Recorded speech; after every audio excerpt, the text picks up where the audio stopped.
We are delighted to welcome Mr. Duncan Foot, the CEO of one of the world's premier production and design companies. So we have a few questions for you today, Duncan. Welcome. Thank you very much. The first question is, I know that you have used our Prime engine, our Prime software, for some of your key projects. Could you describe some of your favorite ones? Oh yeah, certainly. So we're predominantly known for doing sport graphics. So there's a lot of content that we've done on live sport, particularly around football, soccer. But we also do a lot of entertainment shows. And something new that we launched last year was a news channel. So Talk TV, which is part of the News Corporation. We launched that one last year. I want to go on to... so, for example, we do, for BBC, we do a lot of content for them. The Olympics we did from Tokyo. Then we do a lot of, I guess you call it telethon shows. So there's one we did here, which was like for, it's called Comic Relief in the UK. It's quite a well-known show. So that's doing like, totalizers, that kind of stuff. And then finally, something we started doing last year was the World Triathlon. So we did the World Feed graphics for that. The team were recently in Abu Dhabi, and then they have a project coming up in Yokohama in a couple of weeks. So quite a wide range of sports and projects. Absolutely. I think you've really shown Prime to the fullest of its capacity in all of the variety of things that you do, and I'm seeing some really great content up here. So I'm very excited to see you share it with us. I know that you, like a lot of people in the world of television graphics, for a long time relied on Lyric. And Lyric has been quite dependable. Lyric is well known. It's not hard to find people who will use Lyric, who can design for Lyric. Was it a bit of a jump for you to switch, and why and how did you switch to Prime? I would say we didn't regret it at all. The reason we did it the very first time was for BT Sport. So as part of a rebrand, which is a great time to do the upgrade from Lyric to Prime, we did that switch. You're absolutely right. At that point in the UK in particular, there were no Prime designers or operators. So we had to self-teach ourselves to get to that point. Now it's flipped. So actually in the UK, you'll find it hard to find Lyric operators, but we've got lots of people that use Prime, mainly thanks to the Chyron Academy. So all of our graphics operators go through the Prime Academy. They love the fact that they can get certification. So starting with the white belt, yellow belt, working through the whole academy. And then when they get their black belt, it's a real celebration within the business. So we've now created our kind of MOOV ninjas that have their black belts. So that has certainly helped. This project here actually is something we've done recently, switching from Lyric to Prime. So for BBC at Wimbledon, we've been using Lyric for many years, and it's that question of when do you do that switch. So again, BBC Sport rebranded last year, so we've now moved this project from Lyric onto Prime. And what I'd say is when you come to do this, it's all about preparation and planning. So be really clear on what it is you're trying to achieve, understand what it is that Prime gives you over Lyric. So as much as Lyric was really reliable and dependable, Prime offers you so many more features. So if you go to the next slide, what it allows you to do is for the operator, give them a much better visual representation of how that graphic will look on screen. So when they're trying to update information, it actually looks more like how it's going to appear on screen, as opposed to just a lot of text boxes that you used to update. So it's really good for the operator, and then just all the tools that you have there as a designer to build within Prime. So I'd say anybody that is thinking about it is just do it, because it's well worth the effort. Thank you for saying that, and thank you for really mentioning the value of the Academy and the excitement around getting black belts. I've said it before and I'll say it again, our products are only as good as the people who use them. So it really means a lot to us to enable people to use our products, and I'm glad that your team is making the most of that. I want to talk to you a little bit about data.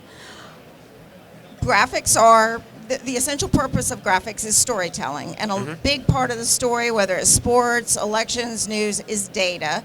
And I think of data in two buckets. There's data integration, where you know you want to display certain data, so how can you automate that, make it easier on the operator, not make that a manual and error-prone process. Sure. And then there's also data-driven. How can you improve the efficiencies of the playout by having the graphics themselves respond in how they look or how they act to the data? Can you chat a little bit about that? Yeah, sure. You're right. I guess we've got three levels. On something like this, it's manual entry, and there's always going to be that requirement that some things you're going to have to do manual entry for, and being able to present things like this makes it easier to be more accurate.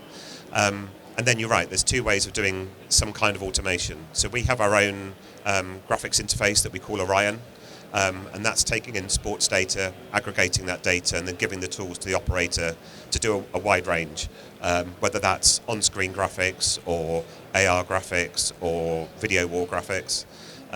So we've got our interface to do that. But then, yes, we're doing some things that are taking the data and responding directly within the graphic. So if you need something to happen really quickly, you're not relying on a human to respond to something. So, for example, there's been a goal at a football match. On this one. So this is actually from, I guess, Paramount Plus now on the Galazzo show.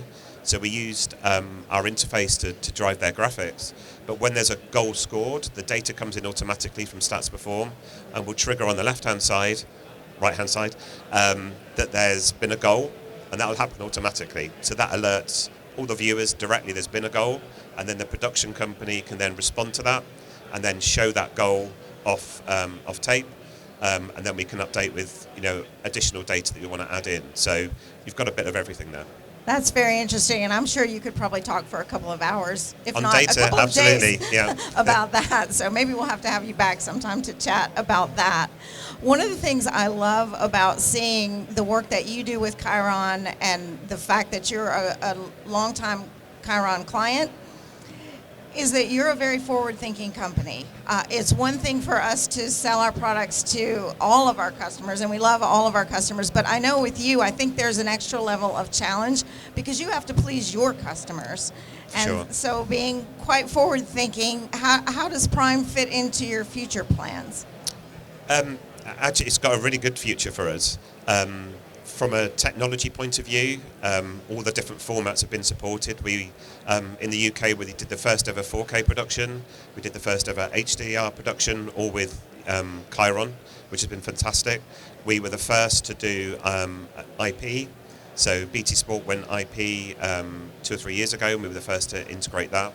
So we've always been able to leverage the new technology coming through. Something we're doing now is doing cloud production. So we're all used to doing remote productions over the last 2 or 3 years. We've had to, but to actually do proper cloud productions with Chyron running in on AWS. So we've been doing football productions. In fact, we've got another one this week. So we're running an instance of Prime on AWS. The production has been done in the cloud, and then it gets to the consumer. So working in that way allows us to do much more scalable projects, a much more efficient way of doing it. Instead of needing 20 boxes to do this one-off event, we can scale in the cloud much easier. I think cloud really, scalability is a key selling point as far as I'm concerned for cloud. When you start working with a client, what does that process look like? How easy is it to get started with a project? If somebody doesn't know what they want, how would they approach you? And how would someone who wants to work with MOOV get in touch with you? We're fortunate, I guess, that we've got all the skills within the business. So we have a creative team, so we can talk to the production partners around the actual creativity, what they want to achieve. We have the teams that can build the graphics. We have our own software developers, so when we need to integrate data feeds, we can do that. We have a lot of technical expertise, so we're talking about, so one of the projects, the news project, we had to integrate Cameo, along with Dean that works for Chyron, to integrate that with Talk TV. That was really successful. Yeah, shout out to Dean. So being able to do all of that in-house, to have all those different skills to then deliver it, makes it much easier for us to have those conversations with a client. We're not reliant on third parties to do that. So whatever it is, I guess there's our contact details there. They can either speak to me today or or contact us via those details. Well, that's amazing. I always enjoy conversations with you. I know you'll be on the booth for just a little bit longer if I can anybody hang around. wants to chat with you. Oh, well, I would like to watch the Liverpool game at 12. Oh, well then, you only have till 12 if you want to chat with Duncan. Thank you so much for joining us Oh, today. you're welcome. Thank you. Yeah, thank you. Cheers.